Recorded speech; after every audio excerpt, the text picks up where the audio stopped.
Muito bem, meus caros, sejam todos bem-vindos.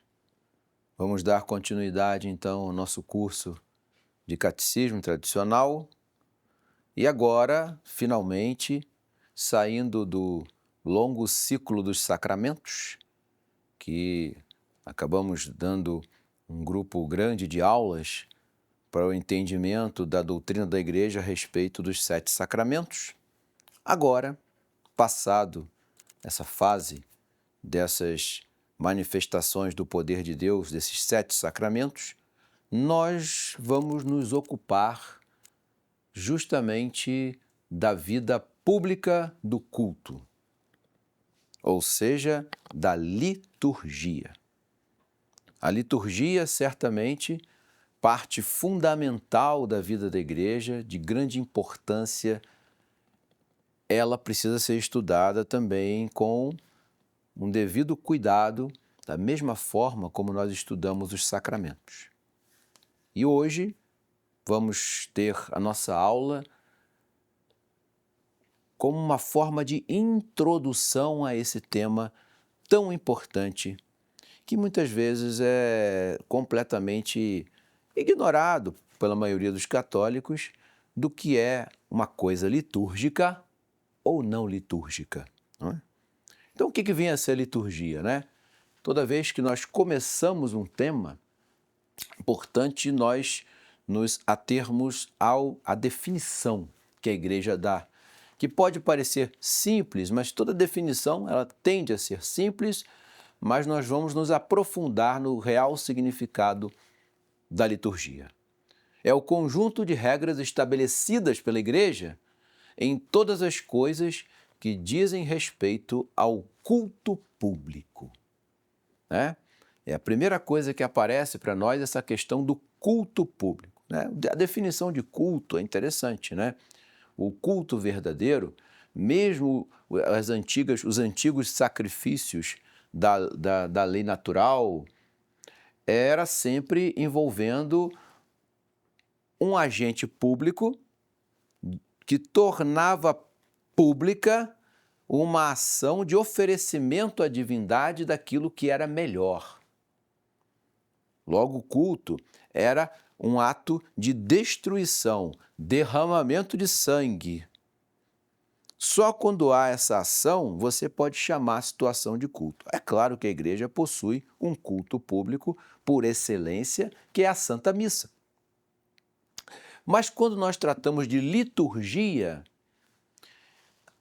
essa palavra vai abranger muito mais a vida da Igreja do que tão somente o culto por excelência, que é a Santa Missa. A Santa Missa estará presente também no culto público, com seus objetos, com as suas formas, mas há outros aspectos desse culto público que precisam ser destacados no nosso estudo. E é por isso que ele é tão detalhado. Pois bem, antes de nós começarmos, é importante nós sabermos a origem do nome, liturgia, né, que vem do grego, que significa serviço público. Por isso que eu fiz questão de dizer, mesmo os cultos antigos, antes do culto verdadeiro, era como que uma prestação de um serviço ao público. E não deixa de ser também, mesmo na lei nova, porque a função do sacerdote é tornar público o único sacrifício verdadeiro. Mas em torno desse sacrifício, existe uma série de ações associadas a ele que também são consideradas ações litúrgicas, tá? Bom, no decorrer da aula, nós vamos perceber que o culto público ele vai ser sistematizado pela Igreja através de livros, tá? A coisa vai ser realizada nos primeiros séculos, tudo muito ainda dentro de um campo da oralidade, daquilo que os apóstolos ensinavam, aquilo que os apóstolos desenvolviam. Mas vai chegar um momento em que a Igreja vai codificar isso, escrever, formatar o culto para que, de um momento em diante, ele não fosse mais modificado. Nós vamos tentar entender esse processo no correr da nossa aula. Pois bem, aonde nós podemos ver essas manifestações de culto público? Em vários momentos da Sagrada Escritura, no livro dos Macabeus, por exemplo, nós vamos observar o momento em que se faz um sacrifício para as almas dos soldados. Nós podemos ver também isso em Êxodo 31, no Evangelho mesmo de São Lucas. Isso aparece com muita clareza a presença de uma realização de uma liturgia. Então, liturgia significa serviço público. A igreja pega um nome que já era usado na antiguidade para simbolizar ou significar, vamos dizer assim, esse serviço público e transfere esse nome liturgia para as ações de culto da igreja. Tá? Essa transferência do nome, a igreja vai fazer em várias coisas. Inclusive, uma das acusações que fazem contra ela nasce desse ato dela e nós vamos tentar explicar isso na aula de hoje, tá? Muito bem. Atualmente, tudo que a igreja tem de liturgia vai chegar para nós através de uma congregação, que é a chamada Congregação dos Ritos. Essa Congregação dos Ritos foi fundada no século XVI, 1588. Por quê? Porque justamente no século XVI é que a igreja vai começar a dar a formatação final da liturgia, que é mostrada historicamente no gigantesco e importantíssimo Concílio de Trento. Né? Então, é tudo por essa época. Todas as formatações litúrgicas da igreja vão acontecer durante o século XV, XVI, e dali em diante a coisa vai ficar meio que fechada, pronta, estabelecida. Tá? É a partir daí que começa e há a criação no século XVI da Congregação dos Ritos, que é responsável pelo estabelecimento dos mesmos. Né? Então, o Papa Sisto V, para zelar pela liturgia, ele vai criar essa congregação. Por que zelar pela liturgia? Nós vamos entender por quê. Historicamente, né, nós vamos ver que os apóstolos, quando se espalharam pelo mundo e se estabeleceram em diversas regiões do planeta, eles levaram conhecimento de uma liturgia, de uma base litúrgica, vamos dizer assim, que eles aprenderam de Nosso Senhor e aplicaram aos costumes desses povos onde eles se estabeleceram. Então, nos primeiros séculos, havia uma certa liberdade de criação de ritos naquilo que não era essencial. Aquilo que era essencial, nós vamos perceber que em cada rito criado, eles têm uma semelhança quase imutável. Tá? Hoje nós vamos, inclusive, falar dos diversos ritos que existem na igreja.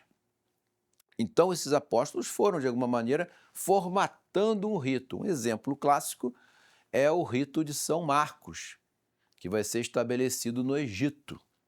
A gente só pensa Egito em dois sentidos, né? Ou os faraós da antiguidade ou o islamismo. Não. O Egito de faraó já não existe há muito tempo, né? O Egito faraônico. Né? Depois de Alexandre Magno, o Egito já nunca mais foi a mesma como no passado. Né? Depois, então, com a proximidade do triunvirato romano, Júlio César, Marco Antônio, o Egito ele mudou a cara completamente e se converteu ao cristianismo com a pregação de São Marcos. Né? São Marcos desenvolveu um rito ali. que depois foi aperfeiçoado mais adiante, que é justamente o rito copta. Nós vamos ver isso mais adiante, né? Se nós pegarmos o rito copta, você vai ver que ele tem algumas características regionais. Porém, a estrutura do rito é a mesma de todos os outros ritos da igreja. Isso que é importante. E nos primeiros séculos, esses ritos, de fato, foram se formando, né? Em várias partes do mundo, onde esses apóstolos iam levando a revelação e a formatação da igreja. Pois bem, a liturgia, ela diz respeito a uma estrutura material. Por exemplo, roupas, prédios, orações, gestos, cantos, símbolos. Tudo isso vai compor o que a igreja vai chamar de litúrgico ou não litúrgico, tá? Então, tudo está relacionado, por exemplo, a certos locais, a certas ações, a certo canto, a certa língua, a certa ação, envolvendo sempre coisas materiais. Por quê? Porque como o culto ele precisa ser público, ele precisa ser visível, tá? Então, tudo no culto é uma amostra da divindade que está ali sendo cultuada pelo sacerdote ou pela ação da igreja. Então, sempre terá um campo visível, ou seja, objetos, locais, palavras, tudo que envolve aquilo que pode ser observado. Isso é muito importante da gente entender para a gente depois conceber como que esse culto deve ser. Pois muito bem, qual é a utilidade da liturgia? Tem duas utilidades. A liturgia, primeiro, ela tem que promover a dignidade do culto. Opa, essa palavra dignidade aqui, ela aparece com muita importância. Por quê?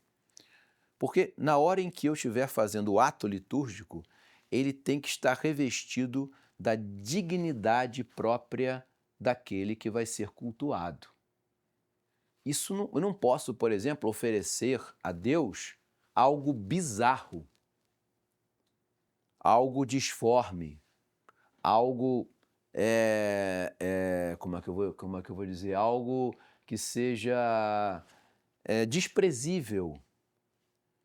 A Deus eu tenho que oferecer sempre o melhor possível. Isso é uma regra litúrgica que a igreja sempre se destacou. A Deus se dá sempre o melhor possível.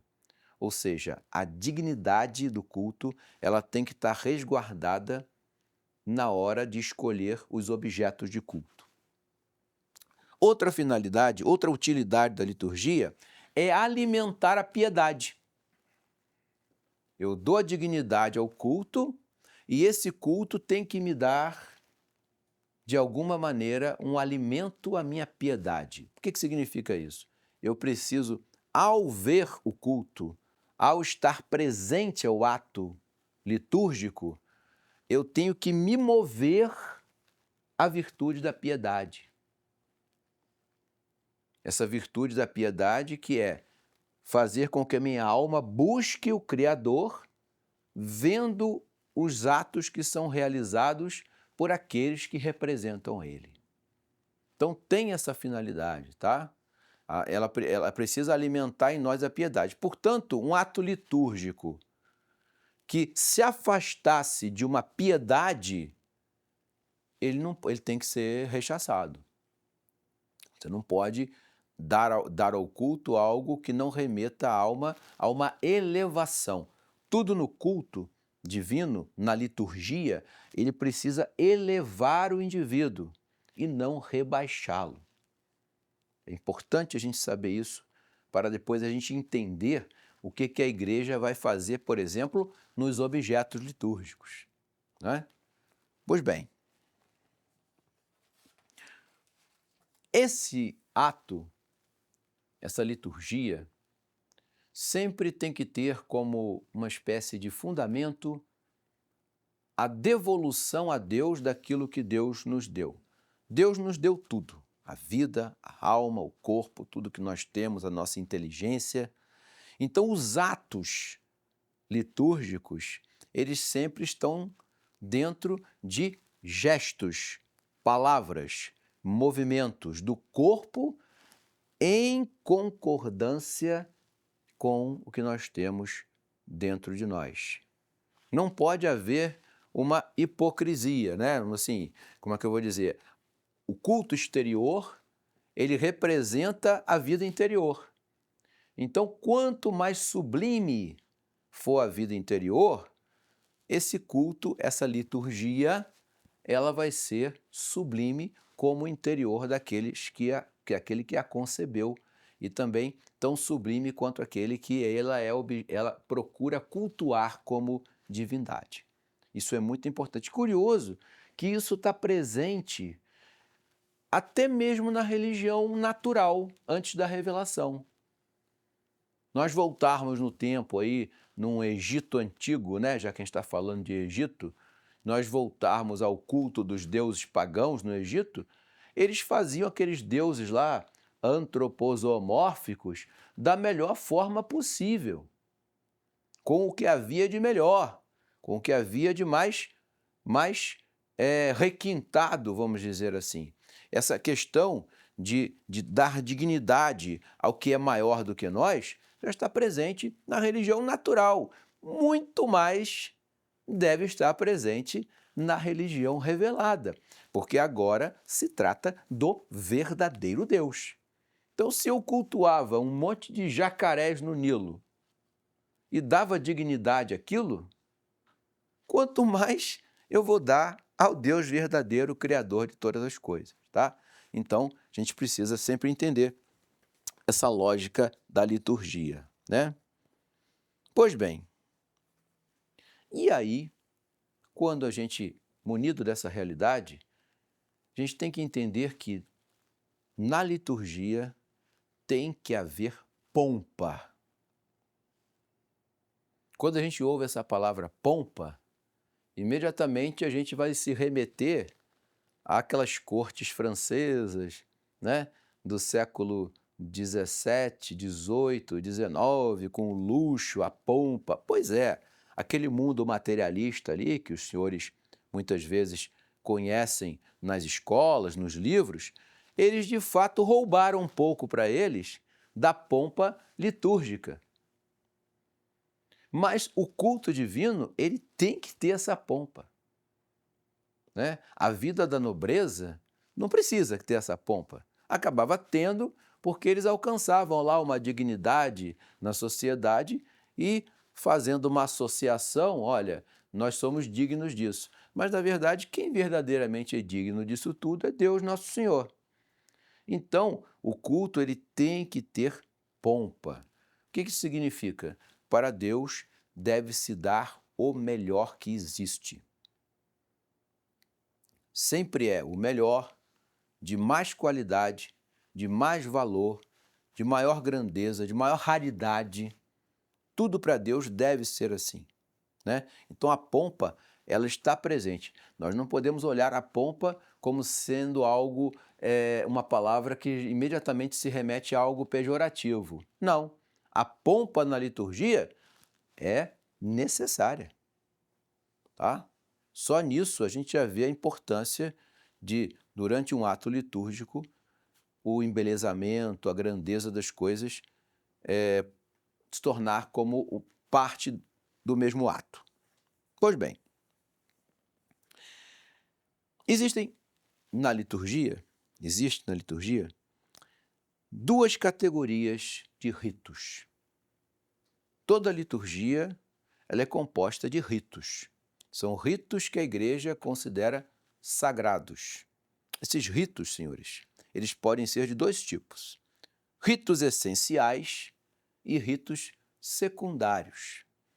Por exemplo, sacramento do batismo. A matéria e a forma do sacramento, elas são essenciais. Não pode sofrer nenhum tipo de mudança. Agora, os ritos acessórios do sacramento, eles vieram depois, são secundários. No entanto, com o passar dos séculos, a Igreja foi colocando esses ritos em torno do sacramento e meio que estabelecendo eles como, olha, isso aqui é perfeitamente apropriado. E com os séculos de experimento daquilo, a Igreja foi transformando esses ritos secundários em partes do rito essencial, tá? Mas tem sempre essa diferenciação, rito essencial e rito secundário. É o rito paralelo. Não significa que esses ritos que não são essenciais, eles são desprezíveis, tá? De forma nenhuma. A Igreja, com o passar dos séculos, vai formatar isso e diz, olha, para o sacramento do batismo, que eu usei como exemplo, ser realizado, ele precisa dessa estrutura em torno dele. E a Igreja estabelece isso como algo que vai ser firmado e sacramentado nos rituais que vão prescrever os atos litúrgicos, tá? Então, os ritos, todos os ritos da Igreja vão possuir essas duas características, tá? Pois bem, a Igreja no começo dos séculos, ela é acusada por muitos dos seus críticos de trazer atos do paganismo, ritos do paganismo, para dentro do cristianismo. Essa acusação é geral. Só que o indivíduo está observando a coisa de uma forma equivocada. A Igreja vai usar, inclusive, algumas nomenclaturas usadas no paganismo e vai cristianizar aquilo porque era bom, era bem feito. E agora isso vai ser feito à moda cristã. Algum problema nisso? Algum tipo de vamos dizer assim, desmerecimento da coisa sagrada? Não. Então isso vai acontecer nos primeiros séculos. Por exemplo, o nome liturgia tinha origem pagã. Agora liturgia tem o sentido cristão. A Igreja vai cristianizar o que o paganismo tinha de bom. Mas por quê? Nós olhamos o paganismo só por aquela ótica da decadência. Mas existiam coisas que eram feitas, por exemplo, pelos gregos, pelos romanos, que era bem feita, funcionava. Então, se funcionava, eu posso utilizar isso aqui, só que da forma cristã. Eu não estou trazendo divindades e ritos do paganismo para paganizar o cristianismo. Pelo contrário, eu vou cristianizar aquilo que antes não era. Então, essa é a visão que a Igreja sempre teve, tá? Não é nada relacionado às acusações que ela sofre de, depois de determinado século, ter incorporado às práticas cristãs ritos pagãos, que seriam litúrgicos. Não, é uma visão equivocada, tá?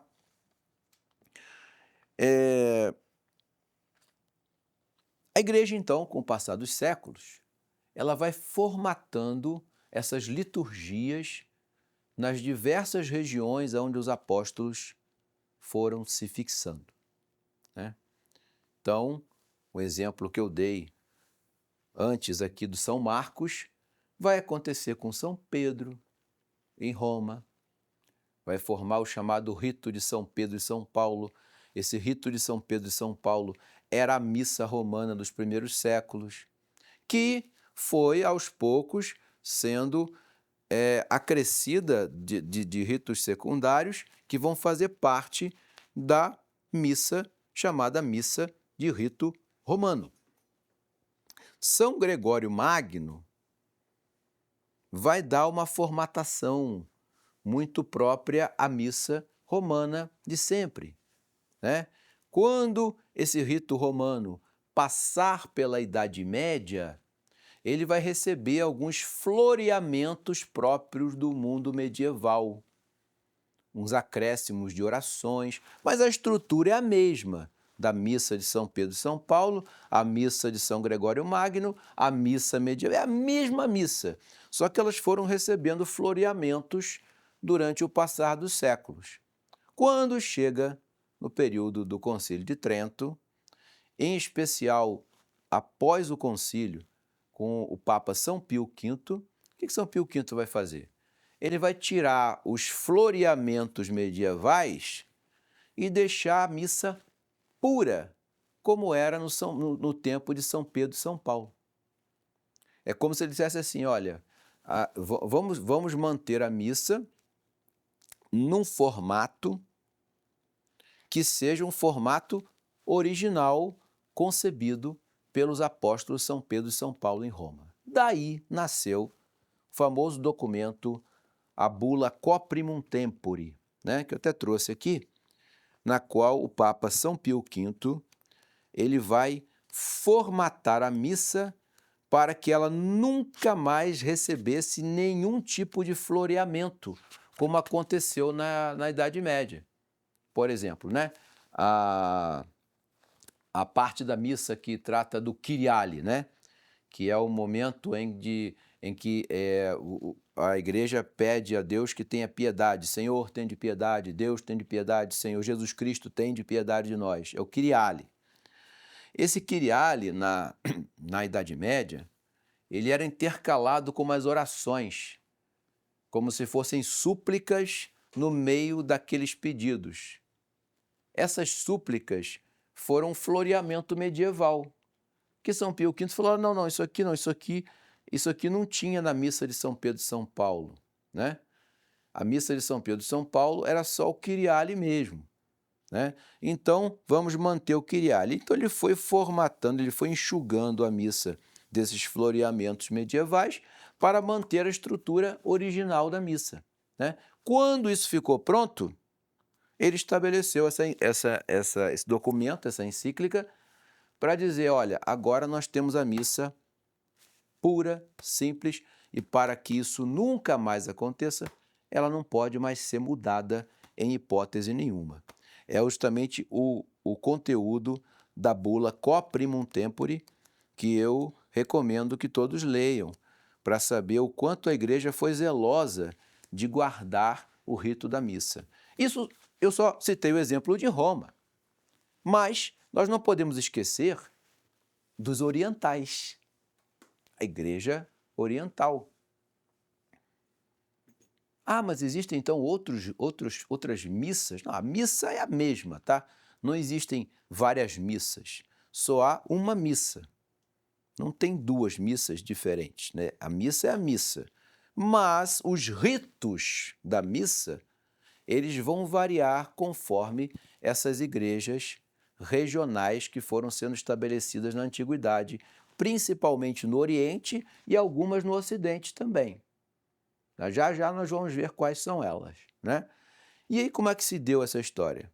Esses ritos foram sendo estabelecidos por apóstolos, por sucessores de apóstolos nessas cidades, e se nós observarmos, elas têm praticamente em matéria de estrutura a mesma coisa. O que muda são as regionalidades do rito. Tanto que o próprio São Pio V, quando vai fazer essa formatação final da missa, ele leva em consideração todos os ritos que tivessem mais de 200 anos. Isso significa, todos os ritos de regiões do mundo que tivessem mais de 200 anos de existência, e tinha alguns que tinham 1.500 anos, 1.600, 1.400, 1.000 anos, 800 anos.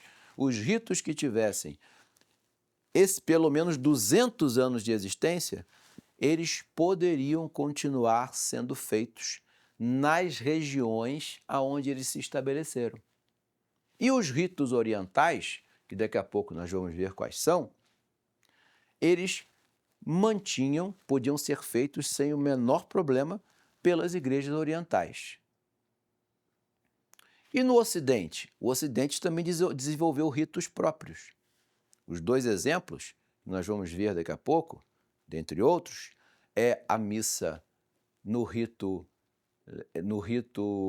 de Milão, né? Que é o rito ambrosiano, de Santo Ambrósio, né? Nós vamos ver também como exemplo o rito moçárabe, que praticamente desapareceu, mas ainda é feito numa cidade da Espanha, né? Tão somente ela, como exemplo, né?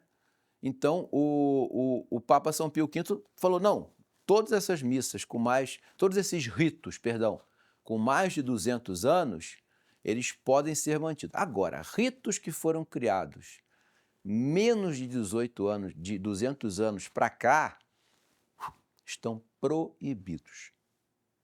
Não pode. Haviam ritos novos? Haviam. Por exemplo, se nós formos, na região da França, tinham surgido vários novos ritos espalhados ali pela França que não tinham 100 anos de existência, 80 anos de existência. Esses ritos foram completamente proibidos pela igreja. A igreja só manteve, definiu, protegeu e guardou os ritos que tinham pelo menos 200 anos de existência. Esse foi o critério usado por São Pio V para proteger a liturgia de qualquer tipo de modificação futura, né? Então, a gente tem que lembrar sempre isso. A missa é uma só. Os ritos é que são diferentes, tá? Muito bem. E aí, como eu falei com vocês da questão do Oriente, né? Quantos ritos orientais existem? São 7 ritos orientais principais. 7 ritos orientais, né? E quais seriam, então, esses ritos orientais? Vamos primeiro para o Oriente, para depois nós irmos para o Ocidente, né? Pois bem, o primeiro rito oriental, é o mais famoso de todos, é o rito de São João Crisóstomo. Esse rito de São João Crisóstomo, ele é usado principalmente em Jerusalém, Antioquia e entre os eslavos. Vocês sabem que os eslavos, né, ucranianos, russos, né, todos os povos cristãos dessa região, eles não adotam o rito romano. Eles usam o rito de São João Crisóstomo na forma eslava. Tem diferença? Tem. Por exemplo, o rito de São João Crisóstomo de Jerusalém, ele tem características litúrgicas próprias. O rito de São João Crisóstomo da Ucrânia possui características rituais próprias. Exemplo. Vocês vão ver que é tudo um detalhe. E também é interessante a gente saber quando que esse detalhe vem descrito na igreja. Se nós entrarmos numa igreja oriental do rito de São João Crisóstomo, nós vamos perceber que o altar-mor, ele é separado por um grande muro ou uma grande área de cortinas chamada de iconostase. Então, tá lá, rito de São João Crisóstomo. O altar-mor e a nave dos fiéis, separado por uma iconostase. O que é uma iconostase? É um lugar que há uma grande quantidade de ícones. Normalmente é um ícone de São João Batista, um ícone de Nossa Senhora, um ícone de Nosso Senhor, um ícone da Última Ceia. E ali há uma divisória. Daqui para dentro, só os sacerdotes e religiosos podem entrar. Daqui para fora, os fiéis. No rito de Jerusalém, que não é o eslavo, essa separação nas portas é feita com cortinas. Nos ritos eslavos, é uma porta mesmo, fechada, trancada. E na hora que o padre vai consagrar a hóstia, eles trancam tudo. Os fiéis não veem a consagração. É secreto. Eles só ouvem a oração do padre, Depois que o padre consagra, aí ele abre as portas e mostra aos fiéis Nosso Senhor já consagrado.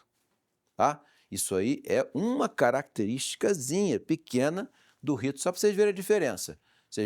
Por exemplo, no rito de São João Crisóstomo eslavo tem as portas. No rito de São João Crisóstomo de Jerusalém são as cortinas. Essa é que é a diferença básica. Coisas pequenas, tá? Mas que marcam o quê? O rito de São João Crisóstomo, que é o primeiro rito que eu citei como rito oriental. Isso aí é um rito do Oriente. O Ocidente não adota esse rito. Eu vou encontrar igrejas com esse rito no Ocidente? Sim, como missão. Por exemplo, aqui no Rio de Janeiro tem uma comunidade maronita. E os maronitas assistem à missa do rito de São João Crisóstomo. Mas eles estão aqui na condição de atender aquela comunidade de maronitas. Porque no Ocidente não é um rito do Ocidente, é um rito do Oriente, tá? O segundo rito é a chamada liturgia de São Tiago. Essa liturgia de São Tiago, também composta pelo apóstolo, né, faz parte também dos antigos ritos orientais. O terceiro rito é a liturgia copta, aquela que eu dei como exemplo, que é a de São Marcos, né, atribuída a São Marcos e continuada depois pelos seus sucessores. Esse rito copta já é bem diferente do rito de São João Crisóstomo.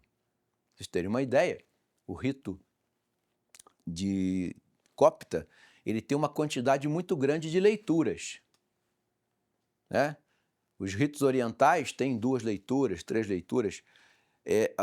No rito copta, você vai ter lá pelo menos umas 4 leituras, até 5 leituras, dependendo do dia.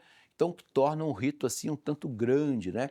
Eles têm toda uma estrutura, eles já não têm iconostase.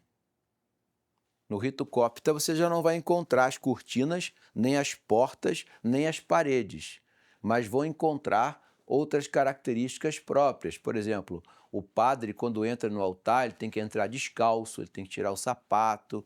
Tem um monte de coisas que vêm definidas numa coisa que a igreja chama de rubrica. O que é rubrica? A rubrica são escritos vermelhos, por isso que chama rubrica, tá? Rubrica significa terra vermelha. A rubrica é uma orientaçãozinha que vem no meio dos livros litúrgicos, dando uma orientação para como o padre deve proceder. Então, essas rubriquinhas, elas podem mudar, né? Por exemplo, o padre ajoelha 3 vezes, 3 genuflexões, um exemplo, tá? Aí o Papa entendeu que não precisa de 3, basta uma. Aí essas rubriquinhas da missa, essas coisas podem mudar, assim, sofrer algum tipo de transformação.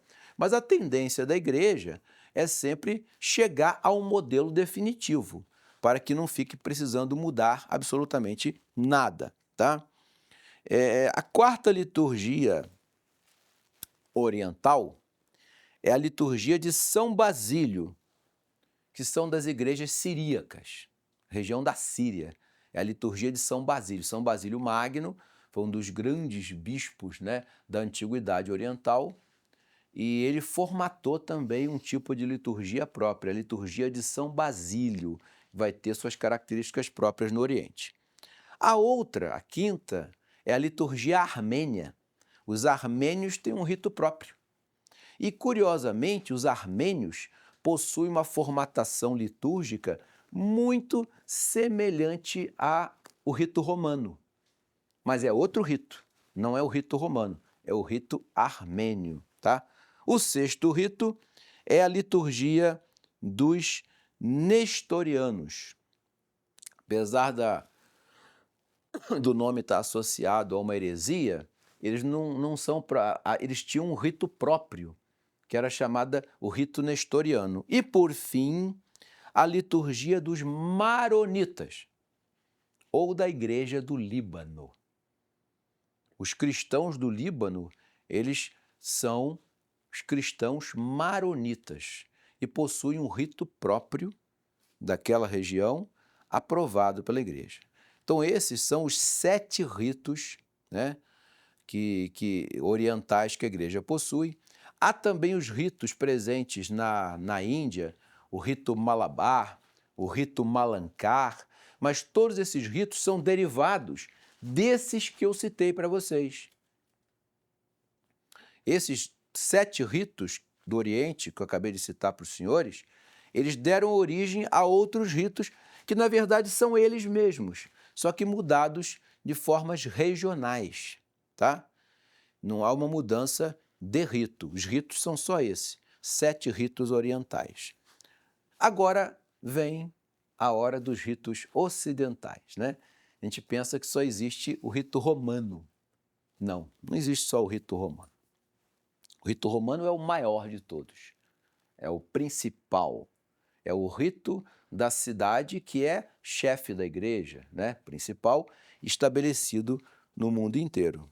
Então vem a liturgia romana, que é a chamada liturgia de São Pedro, ou rito de São Pedro e São Paulo, que até o século V, mais ou menos, ele vai ter uma formatação própria, e com o Papa São Gelásio,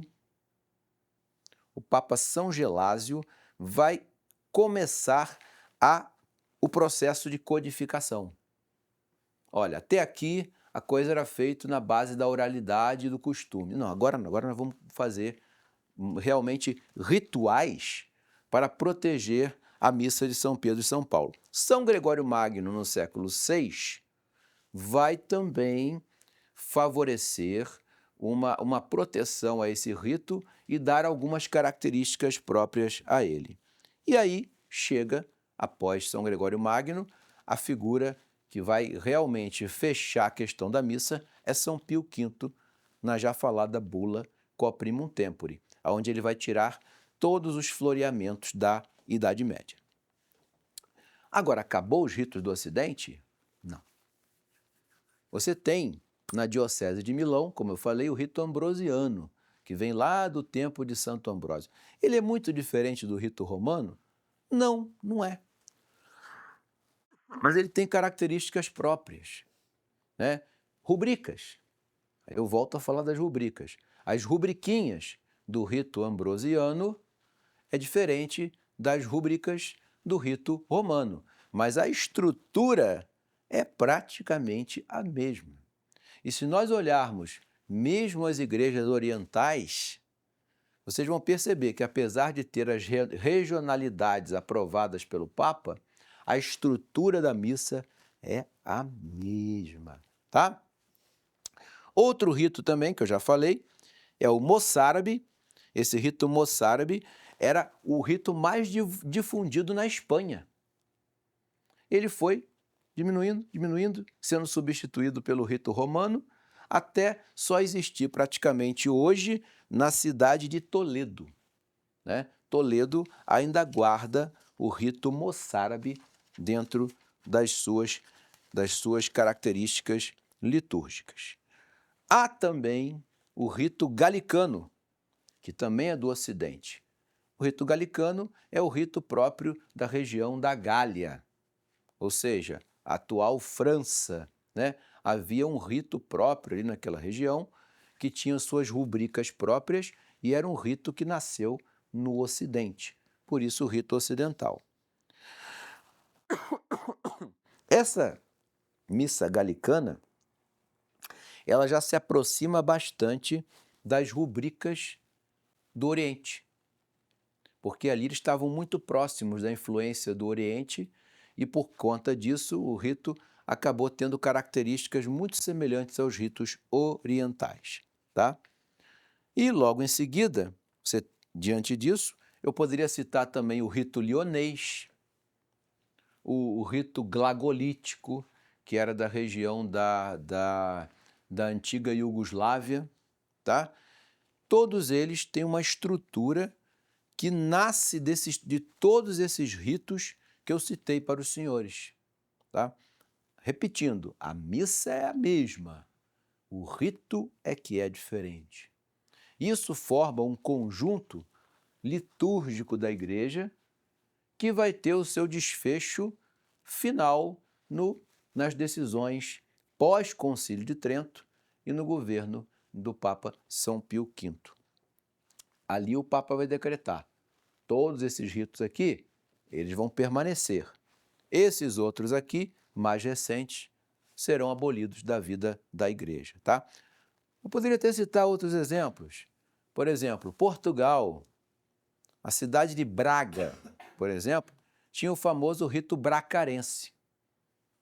E até o século XV, XVI, XVII, era o rito predominante. Só com a proeminência de Lisboa, e Lisboa já vai tomar corpo em relação a Braga, o rito romano começa a incorporar e fazer desaparecer o rito bracarense, e hoje eu acho que se ele existe só na diocese de Braga. E mesmo assim, a tendência é que ele um dia acabe e dê lugar ao rito romano. O fato é que também era um exemplo de um rito do Ocidente, tá? Então, esse é o panorama, né? Parece até um pouco confuso, mas não é confuso. Vocês vão perceber que a estrutura dessas missas, elas são todas baseadas no mesmo esqueleto de missa. A introdução, o Kyriale, o Glória, vai ter tudo isso. O ofertório, o cânon, as partes finais, tudo isso vai estar presente em todos esses ritos que eu mencionei aos senhores, só que com as suas regionalidades e com a devida aprovação da Santa Igreja, no caso, aprovação do Papa, e depois de São Pio V foi formatado. Então, se eu tenho uma formatação, eu tenho livros litúrgicos. Então existem livros litúrgicos? Sim, a Igreja possui seus livros litúrgicos, que é a codificação de todas essas normas do culto. Quais são os livros litúrgicos da Igreja? O primeiro deles é o Missal, né? Não podia ser diferente. O outro livro é o Breviário. Nós vamos ver o que é cada um deles. O terceiro livro, o livro ritual do pontifical. O outro, o cerimoniário dos bispos. E o último dos livros, o martirológio romano. Esses são os livros sagrados da Igreja. Tá? Os livros chamados livros sagrados, considerados sagrados. Vamos analisar o primeiro, né? O Missal. O Missal encerra todas as orações das missas, necessárias para a celebração das missas e que o padre vai usar durante o ano inteiro. Então, o Missal, ele é o principal dos livros litúrgicos, né? Eu estou falando do Missal de altar mesmo, né? Do padre, para seguir as missas que deve ser celebrada conforme o calendário da Igreja, né? Então, na Antiguidade, não havia um missal compilado. Cada parte da missa estava mais ou menos separado num livro. E é justamente a partir mais ou menos do século XI é que os papas vão juntar tudo no missal. Aí vai vir leitura, epístola e todas as partes da missa compilados num único missal, que é o primeiro dos livros sagrados. O segundo livro sagrado litúrgico é o Breviário. O Breviário é o livro que deve ser rezado diariamente por todos aqueles que vão receber ordens sagradas ou possuem prerrogativas reconhecidas pela Igreja com dignidade para isso, caso dos religiosos. Eles vão fazer uma série de orações diárias, como se fosse um culto divino de Deus, acompanhando sempre as orações e cantos e leituras do Breviário, que não tem nada a ver com o Missal. O Breviário é outro livro sagrado. O terceiro livro sagrado é o Ritual. Esse ritual contém todos os ritos para a administração dos sacramentos. Então, vou fazer um batismo? Vou pegar missal? Não. Vou pegar o breviário? Não. Eu vou pegar o quê? O Ritual, que é um terceiro livro.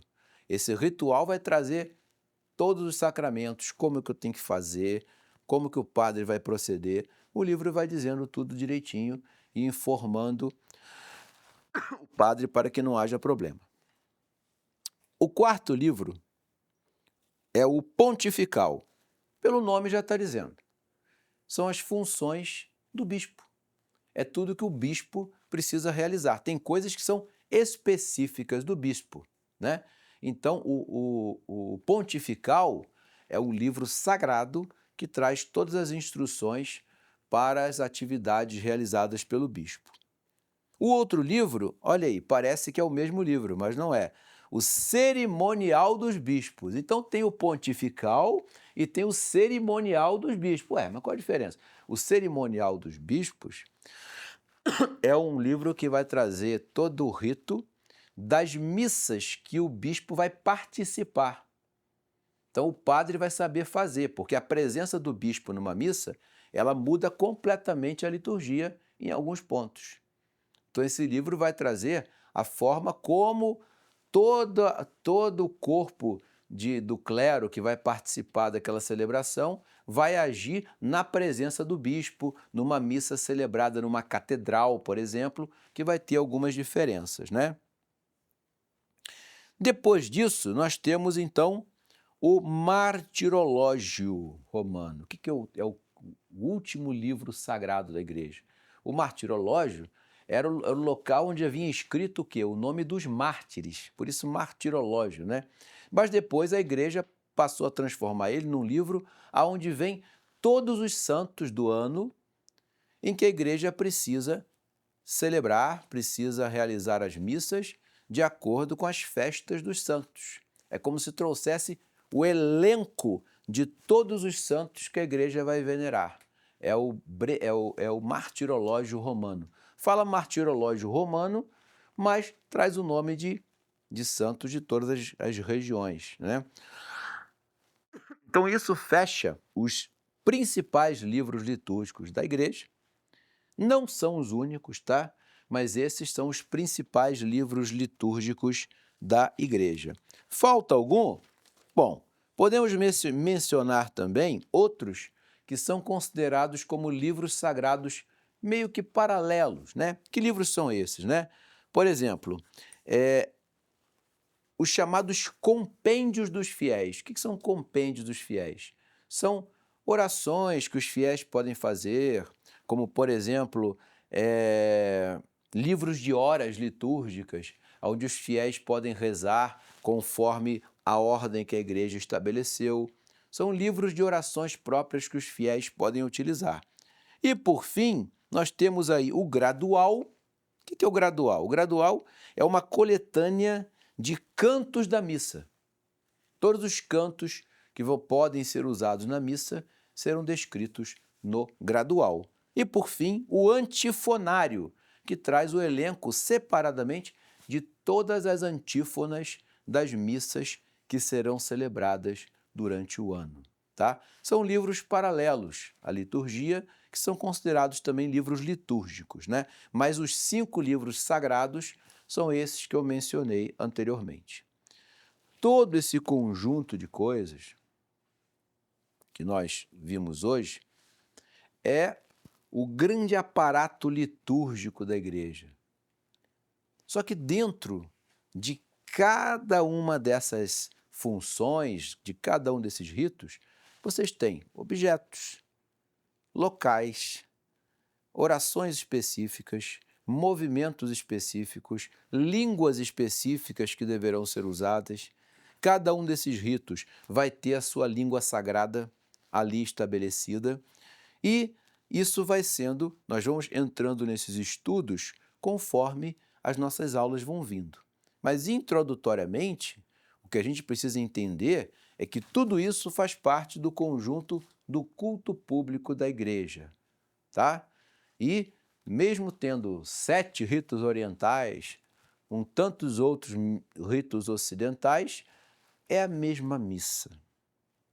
Só que guardando essas regionalidades que a igreja, a partir de certo momento, vai proteger para que o rito permaneça com suas características de dignidade, suas características de pompa, suas características que levam a alma à piedade. Todos os ritos que nós vamos estudar a partir das nossas próximas aulas, vocês verão que terão o intuito de elevar os indivíduos a Deus pela grandeza, pela beleza, pela pompa e pela dignidade. Perfeito, senhores? Até aqui tudo bem? Então, chegamos no momento de dúvidas, esclarecimentos. Na Polônia, eles seguem o rito romano? Romano. Polônia é rito romano.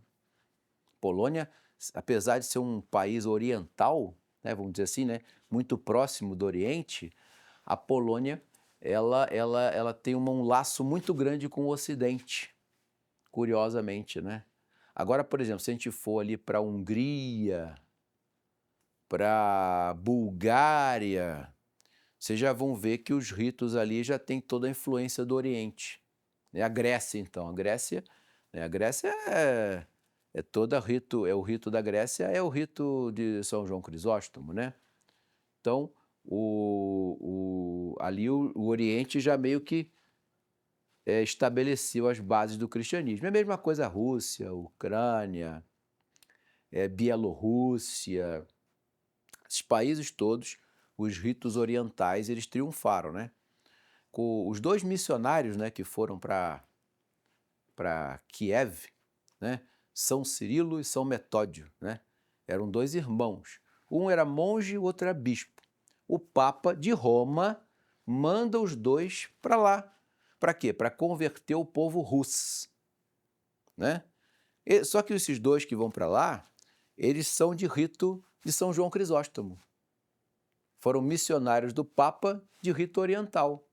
E quando chegaram lá, eles estabeleceram a liturgia de São João Crisóstomo nessa forma eslava que eu narrei para vocês a diferença, tá? Uma coisa também, só para a gente ilustrar, o rito de São João Crisóstomo, ele não usa imagens esculpidas. Todas as imagens são pintadas, tá? É a tradição deles. Foi por causa da grande luta que eles travaram contra os iconoclastas, que queriam destruir os ícones, né? Então a igreja deles é repleta de ícones. Não é 1, 2, 3, não. É 50, né? Não tem um pedaço da parede de uma igreja oriental que não tenha alguma imagem de alguma coisa. Eles botam a igreja repleta de imagens para tudo quanto é canto. Mais do que a igreja romana. A igreja romana já privilegia bastante as imagens esculpidas, né? Já os ritos orientais são os ícones, né? Eles têm uma arte, uma escola própria para representar os santos nessa iconografia. E as igrejas ditas ortodoxas, que não seguem o Papa? Sim, eles mantiveram o rito. A liturgia é a mesma? É a mesma. Também. Só que eles têm os sacramentos válidos, porém ilícitos, né? Certo. Mas o rito é igualzinho. Se o senhor for assistir uma missa numa igreja católica oriental e numa igreja ortodoxa do Oriente, é a mesma coisa, né? A diferença é que não vai haver a citação do Papa, né?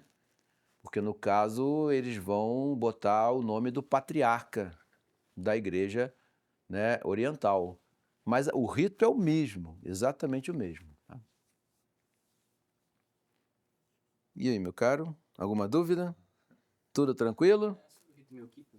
Sim, o rito melquita é São João Crisóstomo. É a igreja oriental católica, né?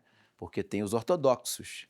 Então, para não confundir católicos e ortodoxos, eles são chamados de melquitas, né?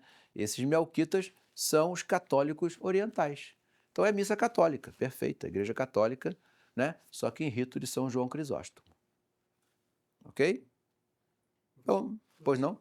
Onde entra a problemática dos ritos, ou qualquer rito criado após o Concílio de Trento? Olha, depois da bula Quo Primum Tempore, está proibido a criação de qualquer rito que não fossem esses prescritos pela igreja, né? Os ritos, eles não pode se fazer novos ritos. Por isso que São Pio V se preocupou tanto em avaliar o que de fato era um rito genuinamente nascido de uma tradição apostólica ou que foi um rito inventado depois para atender interesses pessoais ou interesses regionais posteriores. Então isso tudo foi avaliado com muito cuidado e o Papa falou, olha, acabou, não tem 200 anos de existência, não pode mais ser usado como rito para a igreja. Os ritos agora são esses. Por isso que o papel da Coprimum Tempore é fundamental para a gente entender essa proibição. Mas por que a igreja fez isso? Para que o rito verdadeiramente católico fosse resguardado como tal. Perfeito, senhores? Então, eu agradeço a todos e vamos então fazer uma oração para a gente encerrar. O nosso auxílio está no...